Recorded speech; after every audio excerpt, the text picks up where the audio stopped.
Il y a beaucoup d'évolutions de taxes d'habitation maintenant dans la fiscalité actuelle. Certaines personnes sont exonérées, d'autres pas. Donc voilà, tout ça c'est en cours d'évolution permanente. L'ardoise peut des fois monter un petit peu. Donc c'est bien de connaître, c'est une charge fixe finalement. Mais par contre, il y a moyen d'optimiser cela en intervenant dans le système.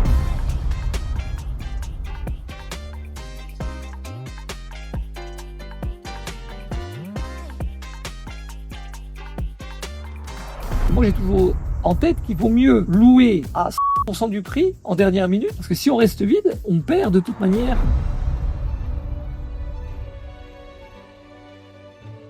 Je me rappelle à l'époque, les gîtes de France, ils évaluaient sur 13 semaines. Nous, en Évache, on faisait 32 semaines.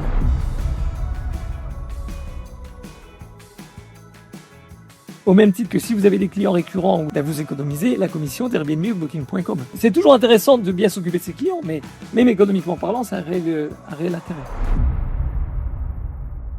Ok, bah salut Philippe. Salut, s'il te plaît. Nous y revoilà. Voilà. Alors, c'est quoi le programme du jour? Alors donc aujourd'hui, le sujet, ça va être de parler de 3 types d'investissements finalement. Donc 3 options possibles quand vous voulez investir dans de la location de vacances, location saisonnière, location courte durée. Donc Philippe va nous partager un petit peu son expérience sur les différents modèles que tu connais. Oui, alors on parle plus que de type d'investissement, on parle d'un investissement, mais avec différentes capacités d'usage, différents souhaits d'usage. Très bien. C'est-à-dire que soit on est propriétaire d'un bien et on souhaite le louer pour couvrir des frais style taxes foncières, électricité, etc., les frais courants, de telle manière à ce que le bien ne crée pas de rapport, mais couvre les dépenses. Alors c'est quoi? On va peut-être essayer de rentrer un peu dans les détails de toutes ces dépenses. On va dire les dépenses qu'on peut imaginer pour un bien dont on est propriétaire, ça va être taxe d'habitation, taxe foncière. Alors désolé, je te coupe, mais ça permet d'avoir la clarté. Pour le coup, c'est vrai que moi je connais pas forcément en plus toutes les appellations exactes. Donc taxe d'habitation, techniquement, c'est quoi? C'est une taxe que paye la personne qui habite une maison. D'accord. Donc quand on est propriétaire, on paye une taxe d'habitation dans la mesure où Donc, quand on est propriétaire, quand on réside dans la propriété, c'est ça? Même si on est propriétaire, qu'on n'y réside pas, dans la mesure où le bien est meublé, on paye une taxe d'habitation. D'accord. Dans la mesure où on n'est pas dans un statut professionnel. On est dans Ok. Et si la propriété, elle est louée, par exemple, en longue durée à l'année, qui est-ce qui paye? Alors, la taxe d'habitation va être payée à ce moment-là par le locataire. D'accord. Donc, la taxe d'habitation, c'est si le bien est loué, s'il y a s'il y a quelqu'un qui le loue, c'est la personne qui loue qui le paye. Si c'est de la longue durée. Si c'est de longue durée, voilà. Quand c'est en courte durée, c'est quand même payé par le propriétaire. Exactement. Ok. Et par contre, même si l'appartement est vacant, mais qu'il est meublé, la taxe d'habitation est due. Voilà. Alors, il y a beaucoup d'évolutions de taxes d'habitation maintenant dans la fiscalité actuelle. Ouais. Donc, certaines personnes sont exonérées, d'autres pas. Donc voilà, tout ça, c'est en cours d'évolution permanente. C'est la fiscalité. D'accord. Ok. Voilà. C'est bon à savoir. Mais ça, c'est des règles, on va dire, assez génériques. Taxe foncière. Maintenant, il faut le suivre. Voilà. Donc, taxe foncière. Donc, qu'est-ce que c'est la taxe foncière? Taxe foncière, c'est quand on est propriétaire d'un bien, c'est une taxe qui permet qu'on paye, qui est répartie entre la commune, la région, le département. C'est une taxe. D'accord. Voilà. Donc ça, c'est une taxe sur le fait qu'on soit propriétaire d'un bien immobilier. C'est ça. Et cette taxe, donc, elle est due par propriétaire. Elle est due par propriétaire. On la paye donc comme une taxe sur sa déclaration de taxe annuelle. Non. Elle est appelée séparément. Tous les ans, au mois d'octobre, par exemple. Ok. Voilà. Très bien. Et donc ça, par contre, c'est des revenus qui vont être répartis sur la commune, le département, la région. Oui, mais ça, et le pays. Ça n'a pas un gros intérêt, ça. C'est la taxe foncière, quoi. D'accord. Intéressant ça. Moi, c'est pour la curiosité. Oui. Alors, j'ai plus les ratios, mais c'est vrai qu'il y a des ratios, c'est réparti en différentes collectivités locales et territoriales. Voilà. D'accord. Voilà. Ok. Très bien. Donc ensuite, on a vu les différents frais. Après, on a les frais, on va dire, l'électricité, bien sûr, les abonnements, l'eau, s'il y a de l'eau, le téléphone, s'il y a le téléphone, Internet, etc. J'ai le gaz, s'il y a le gaz. Le gaz, voilà. Tous les consommables, voilà, qui sont, par contre, directement en rapport avec l'usage. Ouais. Voilà. D'accord. S'il y a peu d'usage, il y a peu de charges. Voilà. Ok. Voilà, j'imagine sur un abonnement. Un abonnement Internet, téléphone, en général, on va payer. La partie de l'abonnement restera fixe, la partie consommation. Voilà.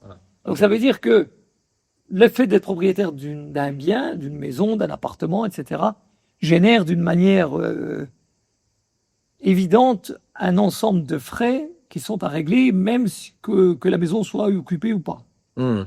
D'accord. Ça, c'est Et après, il y a aussi quand on est propriétaire plutôt d'un appartement dans un immeuble. Alors après, meilleur le charge de copropriété. Voilà, il y a la copropriété.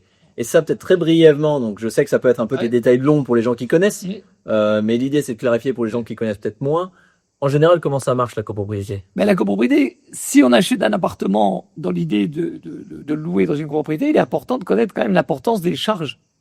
Alors, parce que les charges peuvent être très faibles, suivant les biens, ou très élevées, suivant d'autres biens. Bon, par exemple, s'il y a ascenseur, piscine, jardin, gardien, etc., il est évident que le montant des charges collectives est plus important. Donc, quand on le répartit en millième pour le répercuter sur chaque appartement ou bien de la copropriété, l'ardoise peut des fois monter un petit peu. Donc, c'est bien de connaître, c'est une charge fixe finalement. Oui, d'accord. Et ça, c'est une charge qui peut évoluer aussi. Alors, elle évolue.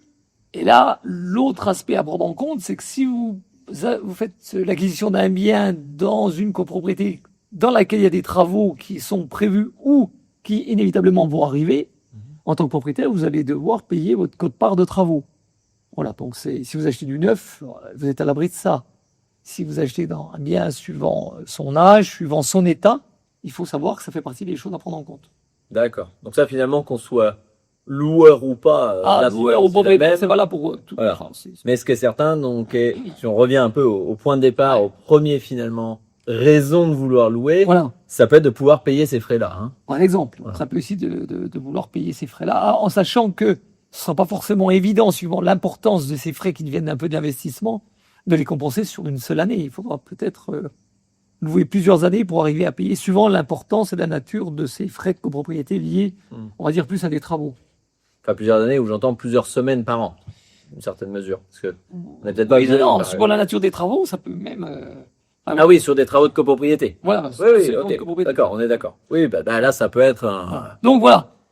Si on est si on investit dans l'immobilier avec l'idée de faire de la rentabilité, quel que soit le degré de rentabilité qu'on cherche, il est quand même important de bien évaluer les charges qui sont automatiquement les charges qui vont arriver directement ou indirectement du fait d'être propriétaire. D'accord. Donc, si je reprends un peu la liste, le plus variable, ça a l'air d'être quand on est en copropriété.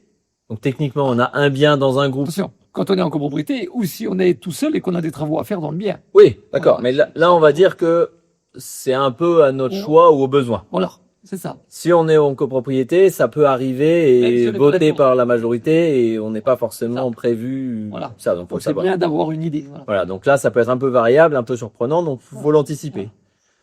Beaucoup plus facile à anticiper par contre. Taxe foncière, taxe d'habitation. Taxe foncière, taxe d'habitation, parce que ça, c'est assez fixe, basé sur... Ça évolue tous les ans, mais c'est des ratios relativement, Voilà, stable. Et puis après, il y a majoritairement en fonction de l'usage, tous les consommables. On appelle les consommables, les abonnements et les consommables, donc Internet, électricité, eau, pour faire simple, gaz. Voilà, eau, gaz, électricité. Voire aussi dans une copropriété, s'il y a du chauffage collectif, le chauffage. Intéressant. Voilà, tout ça, c'est les... D'accord. Donc ça. Et là, on n'est pas rentré encore dans les frais liés à l'exploitation. Oui. Voilà, les frais fixes quand on est propriétaire d'un bien. Propriétaire, voilà. Voilà, qu'on y habite, qu'on le loue, ou même qu'il soit vacant, mais on a quand même des frais. Tout ça, il faut le payer. Voilà, donc ça, c'est important de savoir. D'où l'intérêt, souvent parce que c'est le cas quand c'est finalement une résidence secondaire. On peut se dire, si j'ai une résidence secondaire, finalement, je vais y aller 15 jours par an ou 3 semaines par an. Mais finalement, elle me coûte quand même, à la fin de l'année, un montant qui représente une valeur non négligeable. Et ça peut être intéressant de compenser par quelques semaines de location pour arriver à supprimer cette charge. Voilà. Super. Donc, approche numéro 1, finalement, louer pour compenser ces frais-là. Donc, qui en gros, juste arriver à équilibrer un peu la balance. Avoir un bien... Rester propriétaire du bien sans qu'il représente une charge annuelle en termes de dépenses. D'accord, très bien. Le point numéro 2 dont on parlait un petit peu tout à l'heure, donc off caméra, qui était plus là vraiment optimisation maximum du rendement du bien. Donc là, c'est de rechercher un bien dans l'idée d'en tirer un rendement locatif le plus important possible. Donc là, avec des critères qui vont voilà, qui sont assez simples. Il faut faire une forme de ratio entre le montant de l'investissement et la capacité locative estimée. Aujourd'hui, on arrive, compte tenu de l'ensemble des portails qui existent, à trouver des biens analogues aux environs, et on peut arriver à avoir une idée de ce que représente le montant locatif d'un bien. Alors c'est un peu plus difficile de savoir quelle durée on va pouvoir le louer par an. Et c'est surtout très variable par rapport au dynamisme qu'on met dans le système. Alors il y a deux facteurs. Il y a le dynamisme qu'on va mettre et les moyens qu'on utilise pour louer sont bien sûr importants. Maintenant, il y a aussi la saisonnalité. Il faut savoir que il y a des biens qui sont louables essentiellement l'hiver si on est dans une station de ski avec des rendements qui peuvent arriver l'été mais plus faibles. Si on est en bord de mer, c'est pas forcément évident de louer l'hiver, on va plutôt être sur la saison. Puis après, il y a des biens, par exemple en ville, qui peuvent se louer toute l'année, ou dans des zones rurales ou montagnes où on est plus en été-hiver. Voilà, donc autant c'est assez simple d'arriver à avoir un tarif de location hebdomadaire du bien qu'on envisage d'acheter. Par contre, c'est plus difficile d'arriver à savoir quel montant on va pouvoir dégager sur l'année. D'accord. Voilà. Donc ça, il y a deux outils qui existent, qui sont pas mal développés sur les 2 dernières années. Il y a soit rdna.com, Voilà. soit ctransparent.com. Donc là, c'est 2 outils d'analyse de marché, donc qui vont aider. Alors c'est pas parfait parce que c'est un peu extrapolé quand même sur ce qui se fait aujourd'hui et sur des données assez génériques. Alors ça, c'est quelque chose que je connais pas beaucoup parce Voilà. que j'ai particulièrement investi dans des zones que je connaissais bien. Donc Mais là, c'est intéressant pour quelqu'un justement qui veut rentrer. Si il y a moyen d'avoir recours à des datas qui permettent de connaître, on va dire, pour faire simple, le nombre de semaines moyennes qu'il est possible de louer. C'est ça, ouais. Il y a à peu près le taux d'occupation Voilà. qui peut s'estimer sur suivant le type de bien et l'endroit, et à peu près le volume d'affaires généré dans l'année. Voilà, je me rappelle à l'époque, les gîtes de France, donc on était sur la zone France, plus ou moins campagne, ils évaluaient sur 13 semaines la possibilité. Voilà. Nous, en Évache, on faisait 32 semaines. D'accord. On fait 32 semaines. Ouais. Voire D'accord. 40. Donc la capacité de faire 2 fois et demi, 3 fois. Voilà, le nombre de semaines. Donc c'est pour ça que je dirais à chaque site, il y a d'une part le site, il y a des sites qui permettent de faire quand même plus de... Et à la limite, un appartement à Paris, il peut pratiquement être loué toute l'année. Il y a une demande différente, enfin à Paris ou dans une grande ville avec une demande forte. Avec une demande forte liée à la fois au tourisme et au business. Voilà. Quand on est sur du tourisme, il y a la saisonnalité qui joue. Et alors après, il y aura forcément la chose très importante à prendre. Et là, aujourd'hui, je pense aussi à des nouveaux outils. C'est la bonne grille de tarifs. Ouais. Parce que pour optimiser le rendement, il faut pas hésiter à louer cher quand il y a vraiment de la demande et que, de toute manière, on va louer. Mais prendre en compte qu'un bien vide, s'il n'est pas loué une semaine, c'est une perte. Parce que même si on le loue pas cher dans la mesure où on le loue, bien sûr, plus cher que ce qu'il ne coûte, c'est un gain. Quand on vend un bien dont on est propriétaire, on le vend une fois. Si on le vend mal, on a tout perdu. Si on le vend bien, on a tout gagné. Quand on a un bien en location, toutes les semaines, pour faire simple, pour pas faire toutes les nuits, toutes les semaines, c'est une nouvelle vente qui arrive. Soit on la fait, soit on la fait pas. Et moi, j'ai toujours en tête qu'il vaut mieux louer à 50% du prix en dernière minute, dans la mesure où, je précise, on est toujours au-delà de ces frais de fonctionnement. D'accord, donc il faut quand même couvrir ses frais. Voilà, parce que si on reste vide, on perd de toute manière le gain. Et surtout, quand on loue, on crée un dynamisme et on crée des gens qui connaissent, qui reviennent, qui renvoient du monde. Voilà, donc ça, c'est pas toujours... Alors, j'entends pas mal de choses là, qui sont super intéressantes, je pense, à remettre en avant. Donc, tu as le fait louer un maximum, même à un prix pas cher, dans la mesure où ça coûte ses frais. Voilà. 2, bien penser à essayer de garder ses clients comme des clients récurrents. Voilà. Donc, garder les informations du client pour pouvoir leur renvoyer une mail l'année d'après. Alors là, on va rentrer après dans la dynamique. Voilà. La dynamique à mettre en place pour optimiser sa gestion. Alors, on rentre dans d'autres sujets, mais c'est clairement donc des points très importants. Donc, primordial. S'il y a un intérêt de faire ça, c'est à raison. Voilà. Et derrière, clairement, un prix qui va être un peu dynamique, donc qui va évoluer en fonction du taux d'occupation, de la demande Pour donner un exemple, si vous avez un appartement à Cannes, c'est sûr que vous n'allez pas louer le même prix pendant le festival, Ouais. ou à Avignon pendant le festival d'Avignon, ou à Monaco pendant le Grand Prix, enfin, etc. On peut faire l'exemple sur les propriétés qu'on a. Grèce, Aussi en Grèce, c'est voilà. sûr qu'on loue pas le même prix en juillet et août qu'on va louer au mois d'avril. Clairement. Et on a C'est des quoi ratios le ratio pratiquement 1 à 3,5. D'accord, donc c'est 3 fois et demi moins cher Ça finalement. peut être hors 30% saison. du prix haute saison Ouais. en début et fin de saison. Voilà, Ouais. d'accord. Et sur une zone comme Nevages dans les Hautes-Alpes en France, On est dans des ratios de 1 à 4. 1,4. D'accord. Entre des semaines très creuses de, on va dire, novembre, voilà, où il se passe rien, début décembre, et des semaines comme le Nouvel An, les vacances de février ou les hautes semaines d'été. Et en Provence, en campagne? Alors en Provence, c'est un petit peu différent. Là, c'est juillet-août quand même, les grosses périodes. Mhm. Voilà. Et les autres périodes, un petit peu les fêtes de Noël, mais c'est un peu, c'est assez. Et les ratios? On est un peu dans les terres. Les Hein. ratios, on est dans des ratios de 1 à 3. Hein. 1,3, d'accord, quand même. Mais après, il y a le phénomène de vacances scolaires. Mm. On est en France et tout, donc c'est sûr que les vacances de Pâques qui sont un peu hors saison, mais vont valoir plus cher que les week-ends de mai, etc. Il y a, voilà. C'est Ouais, pas mal de paramètres à prendre en compte au final. C'est ça.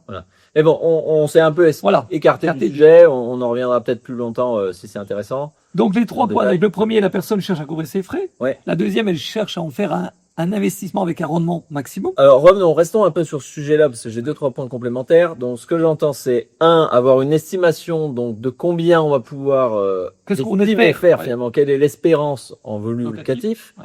Donc ça, de plus en plus, on voit qu'il y a des outils qui existent. Voilà. RDNA, C-Transparent. On peut regarder un peu les propriétés similaires. Mais vous aurez du mal à Voir un peu obtenir si ça se loue. des voisins qui vous disent combien ils gagnent, parce que c'est toujours un peu tabou. Donc, Ouais, voilà. d'accord. Ça, c'est pas facile. Ils déclarent pas toujours tout. Donc, Par contre, si on voit combien ils se louent peut-être sur une semaine, Ah oui, là, sur par contre, c'est Airbnb en facile de trouver le pleine tarif saison, à la semaine. voilà. Donc on va essayer de regarder ça et après, il faut essayer de trouver de multiples en fonction Voilà. de la région, quoi. Hein. De la région. Donc. Une fois qu'on a déterminé plus ou moins une grille tarifaire par saison, Ouais. on peut évaluer le nombre de semaines qu'on peut imaginer louer par saison. C'est-à-dire dans les très hautes saisons, on peut faire du proche de 95%, on va dire. Et quand on arrive dans des saisons, on part avec des taux d'occupation à 15-20%. Sur des prix qui sont bas, mais ça permet Et là, on part déjà dans du rural touristique. On n'est pas en ville, hein. La Voilà, ville là, qui est on prisée. est dans du saisonnabilité. Mais c'est-à-dire qu'en ville, les basses saisons sont moins basses je pense que le différentiel est moindre. Ouais. Même si je connais moins bien la ville, parce que moi, j'aime bien la nature. Ok. Donc l'autre chose après, pour le coût de l'immobilier, donc de l'achat, parce que c'est bien de savoir combien on peut gagner, mais il faut savoir combien ça nous coûte au départ. Donc pour ça va être quoi meilleur agent, se loger, qu'est-ce Oui, faut affiner un peu le prix de l'achat. On arrive à avoir effectivement des ratios aujourd'hui sur la France avec des sites comme meilleuragent.com où on arrive à savoir quelle est la fourchette de prix. Mais après, il faut savoir que chaque propriété est un peu particulière. Donc, ça peut donner des idées, mais entre une propriété qui a vraiment du charme, qui a pas de gêne, qui a un grand terrain, etc., n'aura pas peut-être la même n'aura certainement pas la même valeur que si vous êtes au bord d'une route, etc., etc. Voilà.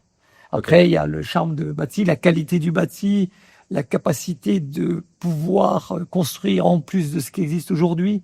Voilà, il y a un ensemble de paramètres quand même assez importants pour évaluer la bonne valeur d'achat. Ouais, le bon prix d'achat. Ok.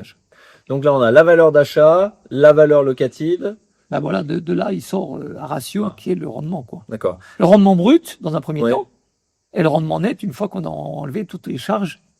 Et c'est sûr que là aussi, il faut être assez réaliste dans le calcul des charges. Il faut savoir que si vous louez, par exemple, un bien, une belle villa avec un grand jardin, une piscine, etc., vous aurez des charges d'entretien de jardin, d'entretien de piscine. Si vous louez un chalet en montagne, pour le coup, avec un petit extérieur, vous n'aurez pas tellement d'espace extérieur à gérer. Par contre, vous aurez des grosses charges de chauffage, par exemple. Si vous êtes dans un endroit très chaud, vous pourrez avoir des grosses charges de climatisation. Donc voilà.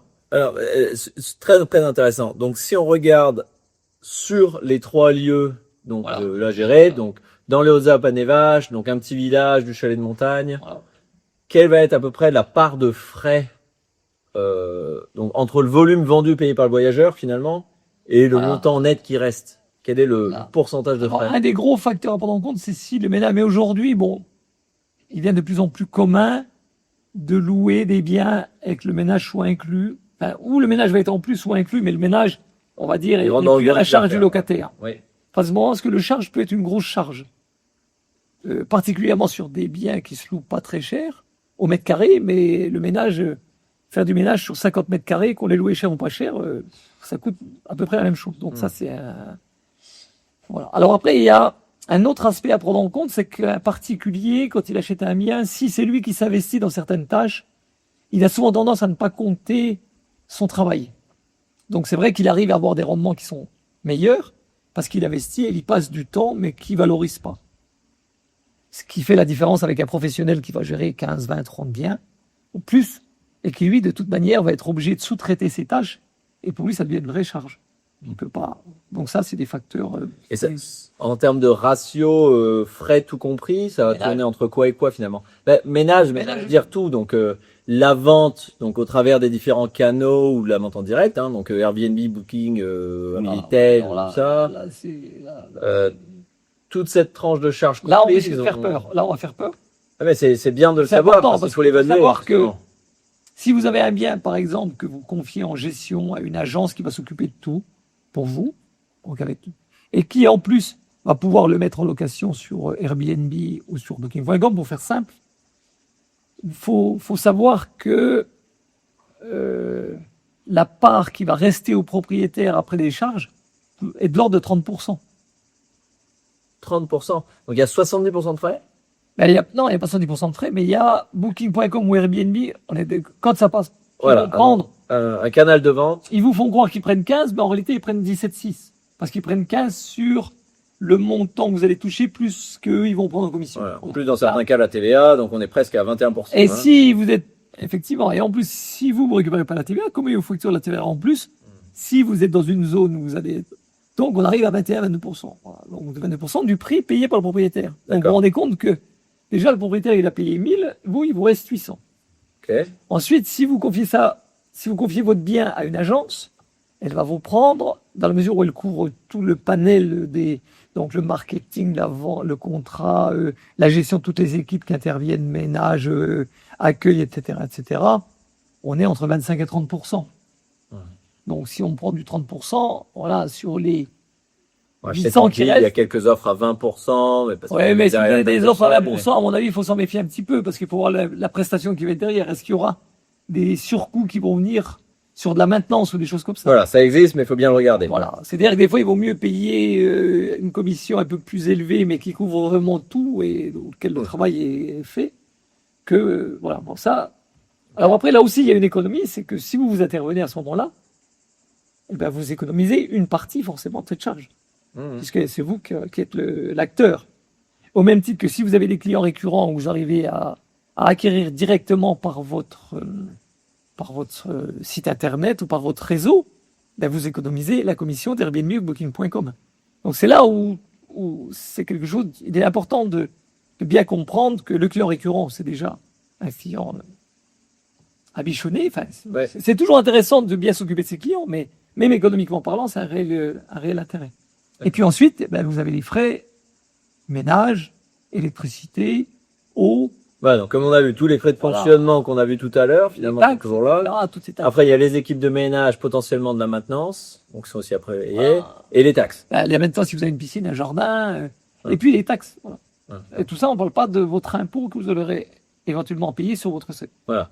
Donc on parle à peu près, louche 20% donc sur la vente, Du portail. 25-30% pour la gestion, Voilà, mais 25-30% qui arrivent sur les 80%. sur les 80%. Donc Voilà, d'accord. 2000, on passe à 800, Voilà. sur lequel on enlève encore 25-30%. Il faut compter en gros 20 à 25% de frais de fonctionnement et de charges et de taxes. Voilà. Alors là, ça peut être très variable, hein, Ouais. parce que si vous êtes dans un appartement qui a beaucoup de taxes d'habitation et taxes foncières et qui ne sont pas forcément très cher, ça peut être beaucoup plus. À l'inverse, ça peut être beaucoup D'accord. moins. Voilà.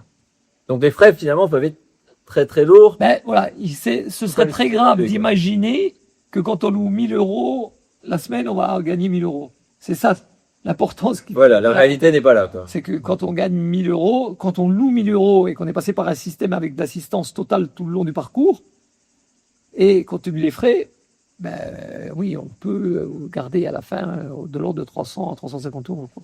Ouais. Et voilà. Voilà. Mais par contre, il y a moyen d'optimiser cela en intervenant dans le système. Alors, je pense qu'on pourra refaire Et une voilà. petite vidéo peut-être sur d'autres optimisations parce que c'est vrai que c'est super intéressant. C'est juste après à voir sur la Pour durée. revenir donc sur, Mais juste pour analyser peut-être très brièvement en comparatif sur les trois activités donc là on est sur familiales. Donc dans les Hautes-Alpes, c'est quoi à peu près? Donc sur 1000 euros vendus, il y a combien après qui rentre? dans les Hautes-Alpes, par Bien. exemple, on utilise les portails à 10%, nous, donc, Ouais. et on n'a pas de frais de portail, donc on est sur du 40-45%. Et on est Après. assujetti à la TVA, etc. Non, 45% Qui reste dans la poche. de marge brute, on va dire. D'accord. De marge, voilà. De la D'accord. Donc sur 1000, il reste 450 en gros. Voilà. Ok. Avant impôt, voilà. L'impôt, Ça c'est avant impôt sur le revenu. voilà. Ok. En Provence, Pour eux, c'est globalement la même chose. toujours pareil. Et en Grèce, Et en Grèce, on est aussi dans la même chose, parce qu'on a plus de frais d'entretien extérieur, mais par contre, on est sur des prix de location plus élevés. Donc, on arrive à maintenir aussi à peu près ce. sensiblement la même chose aussi. Voilà. D'accord. C'est intéressant. Donc déjà, on voit la différence entre 30-35% Par contre, en Grèce, on a un petit peu Marge. plus de portail, et 45%. malgré tout. Hein. Oui, on fait 70% en direct. Hein, Voilà. ensemble, hein. On fait- Entre le site Voilà. web en direct ou les clients récurrents, et il reste Alors, 30%. Voilà, alors une petite astuce quand même, là, je peux la glisser là, je la glisserai peut-être ailleurs, je la glisserai peut-être une autre fois. C'est sûr qu'il faut savoir aujourd'hui que les gens vont trouver votre propriété sur le portail, mais ils vont chercher à vous louer en direct. Surtout plus la propriété est chère. Surtout quand la propriété est chère. Quand vous imaginez des villas qui se louent 10 000 euros la semaine, les gens vont venir 3 semaines, 30 000 euros, ils savent que ça va leur coûter 6 000 euros à Booking, enfin, que Booking Club. Parce que les gens, au bout d'un moment, ça comment ça marche, même s'ils sont locataires. Et donc, ils vont chercher à vous contacter en direct, d'où l'importance d'avoir un nom de propriété bien clair, qui puisse être retrouvé, d'avoir éventuellement des petites marques dans vos photos qui renvoient sur votre site internet. Oui, alors exemple, là, le là, logo pour rester sur les- propre, hein, faut pas mettre un logo en plus sur la photo. Non, là, parce que là, vous allez être banni par les portails. Mais par contre, si vous avez une photo d'une serviette de bain avec votre nom dessus et que votre Voilà. nom, c'est votre nom de site internet, Ouais. ça permet de vous retrouver. Ça d'ailleurs, c'est un très bon point parce que ça marche. Quand on voit la photo sur les portails, donc avant la location, mais ça marche aussi quand les voyageurs sont dans la propriété parce que ça leur rappelle le nom réservé la prochaine fois. Voilà. Mais ça, Euh. on va considérer que quand les gens sont venus dans la propriété, normalement, on a fait notre travail. Donc, on a pris leurs coordonnées et puis on va les relancer pour qu'ils nous oublient pas. D'accord. Voilà. C'est sûr, faut pas oublier de leur rappeler ou réserver la prochaine Oui, fois. oui, oui, parce que il y a effectivement les gens qui se rappellent plus parce qu'ils ont trouvé ça un jour sur un site et ils sont incapables de. Voilà. Normalement, après, dans des systèmes bien faits, on a suffisamment des échanges de mails, etc. Et au bout d'un moment, ils arrivent à nous retrouver quand même. Mais c'est bien de les relancer comme ça parce ils pensent à plein d'autres choses. On en reparlera. Il y a plein d'astuces là, que j'entends. Donc là, on était dans le système. Donc dans cette logique avec haut rendement, il va falloir essayer de trouver des biens dans lesquels le ratio entre la valeur d'achat et la capacité à louer va être important. Ouais. Le montant. Alors, locative, sans ignorer les frais. Voilà. Alors, Et donc après, voir un peu le rendement qu'il y a là. J'imagine peut-être pour conclure ce sujet-là, après il faut voir sa capacité de financement aussi. voilà, Donc potentiellement à l'autre- faire un levier. voilà. L'autre intérêt de l'investissement dans l'immobilier, c'est que normalement, si vous arrivez à avoir du financement, ce qui est souvent le cas, et c'est possible, vous faites un levier. Vous faites un levier, c'est-à-dire que quand vous amenez par exemple 30% de la valeur, vous allez faire ensuite la plus-value ou le gain sur les 100%. Donc, D'accord. Donc un petit exemple clair peut-être pour. si vous achetez un bien pour 1 million, si vous arrivez à emprunter 700 000, donc vous allez vous immobiliser que 300 000 euros de votre capital, de votre patrimoine, de votre disponibilité. Donc, c'est sûr que l'opération va peut-être mettre 20 ans pour se payer, l'emprunt, mais vous avez toujours, si vous aviez au départ 1 million de disponible, si vous mettez 1 million dans la maison, c'est fini, vous en avez acheté une. Si vous mettez 300 000, vous pouvez en acheter 3. Dans un cas, tout dépend si vous cherchez de la rentabilité à court terme ou pas. Ouais. Et donc l'intérêt, parce que tu parlais de plus-value, L'intérêt, c'est la que, règle. a priori, si avec le même montant dont vous disposez au départ, vous pouvez acheter 3 biens au lieu de 1, Ouais. dans la mesure où la recherche n'est pas de la rentabilité à court et moyen terme, à l'échéance des prêts, 15, 20 ans, vous pouvez considérer que vous allez avoir triplé votre patrimoine D'accord. si vous choisissez le système avec Zalabor. Très bien. Et que vous avez la capacité d'emprunter, de le faire, etc. On est d'accord. Oui, bien sûr. Après, il faut étudier le dossier Voilà. avec la banque pour voir ce qui est Puis après, faisable. Là, on est dans les personnes qui cherchent à faire de l'optimisation de rendement avec de l'investissement locatif. Clairement. D'accord. Juste petit aparté complémentaire sur ça. Alors, dans ce cas-là, il y a aussi les options où vous allez pouvoir rentrer dans des systèmes avec de l'investissement locatif dit semi-professionnel, on va dire. Vous allez pouvoir récupérer la TVA, amortir le bien, etc. etc. D'accord. Donc ça, c'est le troisième point. Non, ça reste un point Toujours toujours quand on veut optimiser au maximum son rendement. D'accord. Donc, ravi d'en savoir plus.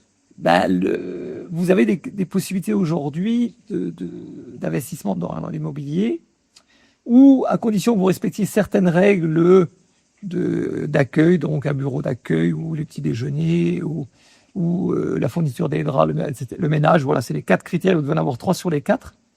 Vous pouvez devenir considéré comme un loueur meublé à titre professionnel et vous allez pouvoir récupérer la TVA et amortir votre investissement, donc passer l'amortissement en charge.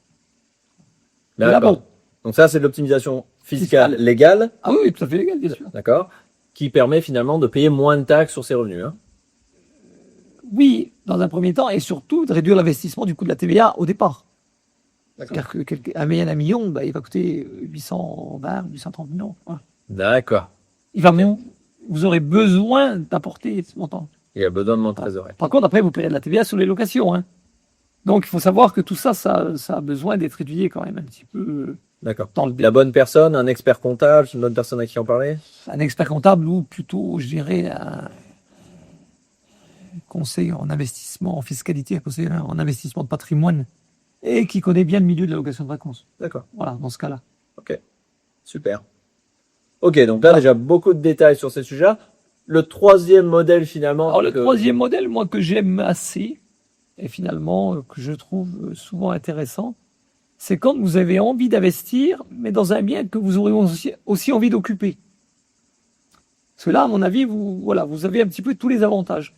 C'est-à-dire que d'abord, vous allez vous faire plaisir, parce que vous allez chercher un investissement, un bien qui vous plaît, dans lequel vous aurez plaisir à utiliser pour vous, vos familles, vos amis, etc. Et puis, vous allez, dans la mesure où souvent, vous n'avez pas la capacité quand même de partir 20 semaines en vacances, 30 semaines en vacances, donc vous allez chercher à optimiser son rendement et sa rentabilité quand vous ne l'utilisez pas. Un des gros avantages de cela, c'est que, on prend l'exemple d'une villa en Grèce, par exemple, qui se louerait 5 000 € la semaine. Si vous la louez 5 000 € la semaine à des clients tiers, on a vu qu'à la sortie, il va vous rester en gros 40%, il va vous rester 2 000 €. Par contre, si vous allez décider d'aller louer une maison équivalente à 5 000 €, mais qui n'est pas la vôtre, vous allez devoir avoir généré après vos impôts sur le revenu 5 000 €. Si vous avez une fiscalité moyenne à 30%, il va falloir que vous ayez gagné 7 000 € pour arriver à payer ces 5 000 € de bida. Donc d'un côté, il faut 7 000 et d'un autre côté, vous perdez 2 000. Donc là, je vous laisse imaginer comme l'intérêt que peut avoir le fait d'avoir une maison qu'on va aussi utiliser pour son usage. Donc, voilà. Donc ça, c'est super important. On a déjà parlé, mais on va reclarifier ça pour bien que ce soit compris. Donc techniquement, quand le voyageur... Quand le propriétaire... Je vais essayer de la reformuler peut-être un petit peu autrement. Ce qui veut dire que quand le voyageur a besoin de gagner 7 000 € de salaire, on va dire... Pour louer 5 000... Vous allez garder 2 000 € dans la poche. C'est ça. D'accord. Donc techniquement, si vous voulez partir en vacances, si vous voulez avoir un logement en rendement optimum, maximum, et vous en louez un autre. Et vous en louez un autre. Là, je dirais attention. Ça veut dire que... Peut-être erreur. Voilà, voilà. En gros, ça devient challengeant, hein, c'est bien ça. Hein. Voilà. Okay. Il faut analyser ça, il faut le calculer. Ouais. Et donc le ratio est quand même de 1 à 3,5. Hein, c'est énorme, voilà. Énorme. Alors, en sachant qu'il y a un petit côté un petit peu... Bien sûr, si vous utilisez votre maison à titre personnel, 90% du temps, vous n'allez pas pouvoir faire passer tous les frais. Alors, comment ça se passe sur ces sortes de frais? Alors, dans la mesure où vous avez une maison dont vous êtes propriétaire, vous allez l'occuper 2 semaines au mois d'août, et le résultat, vous la louez. D'accord, en type résidence secondaire, assez classique. Voilà, c'est ça. Okay. Donc, à partir de ce moment-là, vous pouvez considérer que l'intégralité des frais va pouvoir passer en charge. Donc, qu'est-ce qu'on entend comme type de frais? Taxes foncières, taxes d'habitation, gestion, etc., le ménage. D'accord. Donc, si on passe ça comme une activité professionnelle... Dans la mesure où l'usage que vous allez en faire est un usage minime sur la durée. D'accord. C'est quoi Ouais, à peu près, Il n'y a pas de règle. La règle serait que normalement, quand vous êtes dedans, vous ne devez passer aucune des charges inhérentes à votre présence en frais. D'accord. Ok. La règle, si vous voulez être strict. Ouais. L'usage fait que c'est pas tout à fait comme ça. Mais il faut que ça reste raisonnable. D'accord. Pour pas que Non, mais ce c'est soit- bon à savoir. Donc, légalement parlant, quand Si. vous utilisez la propriété à titre personnel, bon, bah, ces frais-là sont pas passés en Voilà, frais. normalement, vous n'avez pas la... Par contre, quand c'est loué, Voilà, ça passe en frais, ce qui permet finalement de maintenir la maison dans un bon état Voilà. à des frais beaucoup moindres et ainsi de suite. Hein. L'autre intérêt aussi de ce système-là, c'est que non seulement la maison va vous apporter du rendement, mais aussi la maison sera entretenue en permanence. C'est-à-dire à l'opposé d'une résidence secondaire dans laquelle vous arrivez et vous avez finalement un peu tout à faire, la maison dans laquelle vous allez arriver, elle a été louée la semaine d'avant. Donc a priori, tout fonctionne. Et vous arrivez, normalement, tout va bien. Et quand vous repartez, s'il y a quelque chose qui est tombé en panne, alors, tout dépend ce que vous avez choisi comme système de gestion, si c'est vous qui le faites ou vous déléguez. Mais dans tous les cas, ça va être remis en état pour les gens qui arrivent. Voilà. Super. Donc, par exemple, moi j'ai un chalet dans les Alpes, et j'y vais 2 semaines par an. Je veux dire, je le garde pas. Moi. Je loue tout le reste du temps, sauf les 2 semaines où j'y vais. Et là, par exemple, on a une pièce dédiée, enfin un espace dédié dans lequel on a toutes nos affaires personnelles, y compris à l'aise, draps, etc., etc. Et en 2 heures, où l'équipe qui se charge de mettre en place la maison avant qu'on arrive, ben, au lieu de mettre les draps de location, etc., met nos effets personnels à ce moment-là, et vous arrivez. Voilà, c'est pas du complètement chez vous. On est d'accord que les gens qui sont attachés à la résidence secondaire et avec tous leurs effets personnels qui soient à leur place et tout, ça peut pas marcher. Mais là, on sort on loue pas. C'est une maison, une résidence secondaire. Mais disons que ce système-là, dans la mesure où on a l'idée d'avoir un usage de son bien, est finalement certainement un des plus rentables. Ouais, c'est intéressant. Est-ce que c'est un peu utopique d'imaginer que ça pourrait permettre finalement d'avoir accès à un peu à notre bien de rêve pendant 2-3 semaines par an, Voilà. mais quasiment autofinancé? Autofinancé, oui. Sur la durée, oui. Mais c'est ça. En gros, sur les villas en Grèce ici, parce qu'on a construit pas mal de villas pour des copains essentiellement qui étaient venus, qui avaient loué, ou des clients qui sont devenus des amis. À l'époque, on considérait que sans usage, ils avaient entre 15 et 17 ans pour arriver à financer leur investissement. Et avec de l'usage, ben, ça rallongeait de 2-3 ans, mais ils n'avaient pas cette charge à dégager annuellement pour leurs propres vacances. Voilà. Et à la fin, donc, Oui, toutes ces années-là, ils peuvent profiter de quelques semaines de vacances dans leur villa de Voilà. rêve. voilà. À un coût, on a vu, 3,5 fois moins cher que s'ils devaient faire une location d'un bien équivalent. Qui Oui, n'est pas ça, gagner le revenu au travers des hors-salaires, payer, pouvoir voilà. payer la location de quelqu'un. Et encore, je pars du principe qu'ils ne louent pas à travers Airbnb ou Booking.com. Sinon, les 5 000 deviennent 6 000. Oui. Donc là, on parle de réserve directe. en Donc, plus. 6 000 auxquels on rajoute, qui sont des. Donc Voilà, les on est sur 30% de taxes. On devient sur du 8 500. Donc, de 2 000, on passe à 8 500. D'accord. Donc, là, on est à x4,5 presque. Enfin, non, 4,25. 4. Voilà. Et on est à 30% de taxes. Alors, on n'est pas encore à parler de masse salariale totale. Non, Voilà. voilà, mais non, on va rester juste Ouais, c'est dans une Oui. fiscalité d'impôt sur le revenu à 30%, Ouais. dans la tranche haute. Parce que ça veut dire quoi? Ça veut dire que au bout d'un moment, vous êtes obligé de travailler plus pour arriver à payer votre semaine de vacances. Donc vous êtes forcément dans la tranche haute. Ah, tout ça, voilà, c'est un petit peu technique.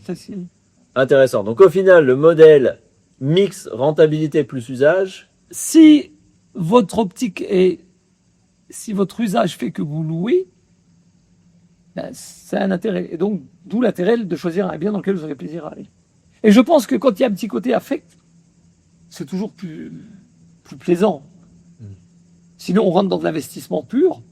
Et après, l'investissement pur, ben, il faudra calculer si l'investissement immobilier en location de vacances est plus intéressant que de la location à l'année ou que de la résidence de tourisme dans lequel ou des parts de FCPI, etc. Voilà. Alors que quand on a de l'usage, c'est différent. On entre dans une autre logique. D'accord. Super. Voilà. Philippe, merci beaucoup. Je pense qu'on a fait un bon tour d'horizon de ces différents Voilà des modèles. différentes avec options possibles. Voilà. Ok, Regardez, ça marche. bien sûr. Bah parfait, merci beaucoup pour votre écoute. Si vous avez des questions, des commentaires, vous avez trouvé ça intéressant, bien sûr, n'hésitez pas à partager avec vos amis, la famille. N'hésitez pas à vous inscrire si vous voulez plus de vidéos. Et on se retrouve très prochainement pour un prochain sujet. Voilà. Ok, Merci, Philippe. Au revoir, à très bientôt.